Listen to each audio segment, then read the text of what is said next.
time become death, the destroyer of worlds.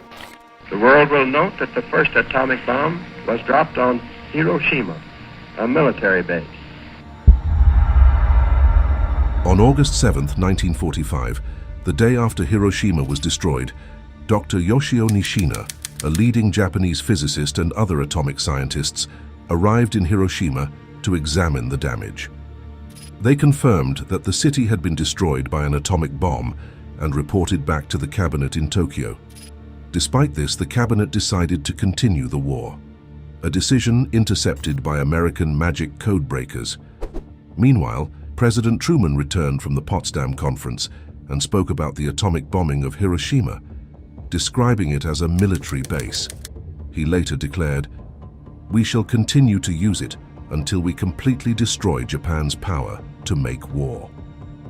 With no sign of Japan surrendering, the decision was made to attack another city. On August 9, 1945, at 3:47 a.m., the B-29 superfortress Boxcar, commanded by Major Charles Sweeney, took off from Tinian Island with the Fat Man plutonium bomb on board. The mission plan was almost identical to that of Hiroshima, with 2 B-29s, including the Enola Gay, flying an hour ahead as weather scouts. Boxcar was accompanied by 2 observation aircraft, the Great Artiste and Big Stink. The primary target was Kokura, known for its arsenal and military equipment production, with Nagasaki as the secondary target. Sweeney took off with the bomb already armed, but with the electrical safety plugs still engaged. During the pre-flight inspection, the flight engineer told Sweeney that the aircraft had a malfunctioning fuel pump. Replacing the pump would take hours, and worse still, moving the Fat Man to another aircraft might take just as long and was dangerous as well, as the bomb was live. Therefore, Tibbets and Sweeney decided to continue the mission with Boxcar. Observers aboard the weather planes reported both targets, Kokura and Nagasaki, as clear. When Boxcar arrived at the rendezvous point over Yakushima Island, the Great Artiste joined shortly after. However, the Big Stink failed to make the rendezvous because it was flying much higher than it should have been and was not flying tight circles over Yakushima as agreed. Although Boxcar was ordered not to circle longer than 15 minutes, it waited for Big Stink for 40 minutes before leaving the rendezvous point. As commander of the aircraft, Sweeney decided to proceed to the primary target, Kokura. The delay at the rendezvous caused clouds and drifting smoke from fires started by a major firebombing raid on nearby Yahata the previous day to obscure Kokura. Additionally, the Yahata steel works intentionally burned coal tar to produce black smoke. The resulting conditions covered 70% of the area over Kokura, obscuring the aiming point. Over the next 50 minutes, 3 bomb runs were made, burning fuel and exposing the aircraft to heavy defenses, but the bombardier could not drop visually. By the 3rd bomb run, Japanese anti-aircraft fire was getting close. With fuel running low due to the failed fuel pump, Boxcar and the Great Artiste headed for their secondary target, Nagasaki. The term Kokura's luck emerged from this mission, highlighting how the city's obscured visibility due to weather and smoke spared it from the atomic bomb. The crew decided that if Nagasaki was obscured on arrival, they would carry the bomb to Okinawa and dispose of it in the ocean if necessary.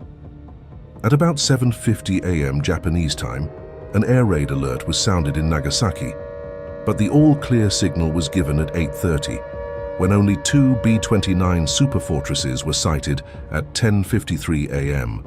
The Japanese assumed the planes were only on reconnaissance, and no further alarm was given. A few minutes later, at 11 a.m. Japanese time, the Great Artiste dropped instruments attached to 3 parachutes. These instruments also contained an unsigned letter to Professor Sagane, a physicist at the University of Tokyo, who had studied with 3 of the scientists responsible for the atomic bomb at the University of California, Berkeley. The letter urged him to tell the public about the dangers of these weapons of mass destruction.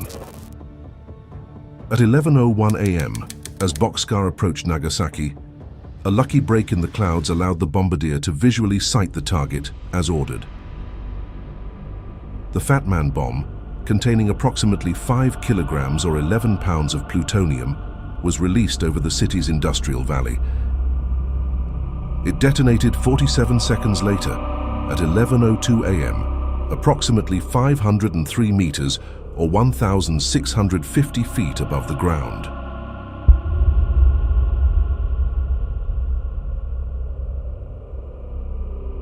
The explosion occurred almost directly over a tennis court, halfway between two significant industrial targets: the Mitsubishi Steel and Arms Works in the south and the Nagasaki Arsenal in the north.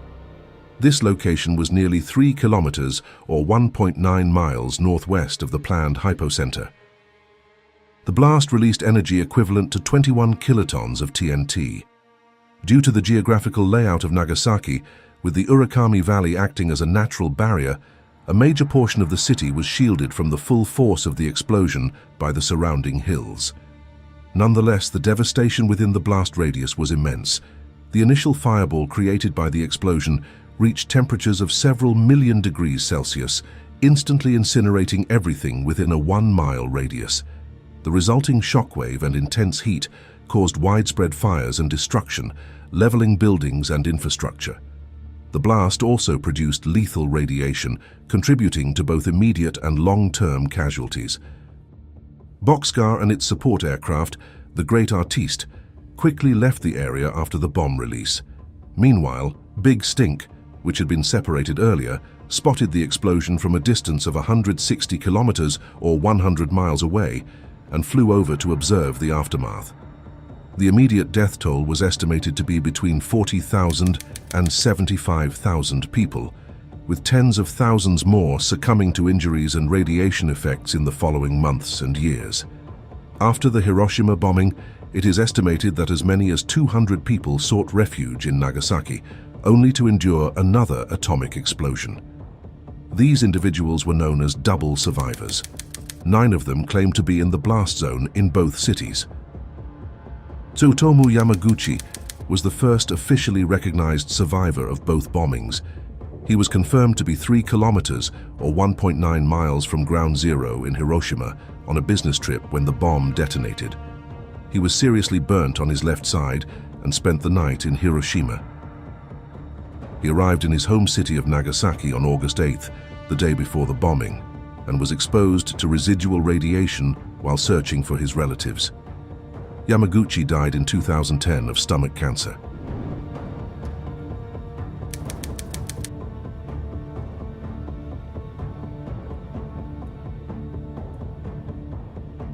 Only hours before Boxcar took off from Tinian, Soviet Foreign Minister Molotov had informed Tokyo of the Soviet Union's unilateral abrogation of the Soviet-Japanese Neutrality Pact. At 2 minutes past midnight on August 9th, Tokyo time, Soviet infantry, armor and air forces had launched the Manchurian Strategic Offensive Operation. 4 hours later, word reached Tokyo of the Soviet Union's official declaration of war, crushing the last hope of the Japanese government for Soviet mediation. But still, the senior leadership of the Japanese army began preparations to impose martial law on the nation with the support of Minister of War Anami to stop anyone attempting to make peace. This was only hours before Boxcar would release the Fat Man bomb. The Big Six formally met on the morning of August 9, 1945, to address the situation. The full cabinet met at 2:30 p.m. and spent most of the day debating surrender. Anami conceded that victory was unlikely, but argued in favor of continuing the war. The discussion during this meeting centered on both the Hiroshima bombing and the Soviet invasion of Manchuria. They were interrupted by news of the atomic bombing of Nagasaki during their deliberations. The meeting ended at 5:30 p.m. with no decision having been reached. At the meeting, the Big Six were divided. For accepting the Potsdam Declaration were Prime Minister Suzuki, Foreign Minister Togo, and Admiral Yonai. For continuing the war with conditions were Minister of War Anami, General Umezu, and Admiral Toyoda. They insisted on conditions including no occupation of Japan and conducting their own war crimes trials. With the Big Six deadlocked, Prime Minister Suzuki went to the palace to seek the intervention of Emperor Hirohito. An imperial conference was convened late on August 9th into the early hours of August 10th. This was a significant and unprecedented step, as the emperor traditionally did not intervene directly in political decisions. During the conference, the arguments from both sides were presented. Ultimately, Emperor Hirohito expressed his desire to end the war, stating that Japan must bear the unbearable to prevent further destruction and suffering. He favored accepting the Potsdam Declaration with the sole condition of preserving Kokutai, the imperial institution. 深く世界の体制と帝国の現状とに鑑み On August 14th, Hirohito recorded his capitulation announcement.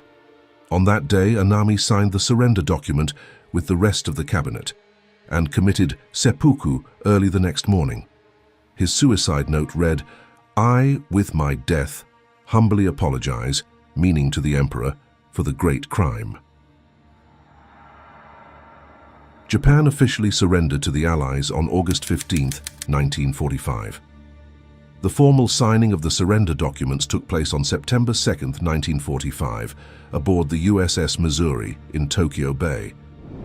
In 1959, General Tibbets, who piloted the Enola Gay that dropped the atomic bomb on Hiroshima, met with Captain Fuchida, the Japanese officer, who led the first wave of the attack on Pearl Harbor. In a conversation, Tibbets said to Fuchida, "You sure did surprise us at Pearl Harbor," in which he replied, "What do you think you did to us at Hiroshima?" Fuchida further told him, "You did the right thing. You know the Japanese attitude at that time, how fanatic they were. They die for the emperor. Every man, woman and child would have resisted that invasion with sticks and stones if necessary. Can you imagine what a slaughter it would be to invade Japan? It would have been terrible. The Japanese people know more about that than the American public will ever know." Hiro Onoda, a Japanese soldier, is renowned for his incredible story of loyalty and survival, having refused to surrender for nearly 30 years after World War II ended. Onoda was an intelligence officer in the Imperial Japanese Army, stationed on Lubang Island in the Philippines. When the war ended in August 1945, Onoda and his small group of soldiers were unaware or refused to believe it. They initially encountered a leaflet in October 1945 announcing Japan's surrender, but they dismissed it as Allied propaganda. The turning point came only in 1974, when the Japanese government located Onoda's former commanding officer, Major Taniguchi, who traveled to Lubang to formally relieve Onoda of his duties. On March 9, 1974, Taniguchi personally delivered the orders to Onoda, convincing him that the war had indeed ended. Many argue that World War II has not yet ended because Japan and the Soviet Union, now Russia, have not signed a formal peace treaty due to the disagreement over the sovereignty of the Kuril Islands, an unresolved conflict that keeps a shadow from the past hanging over the present day.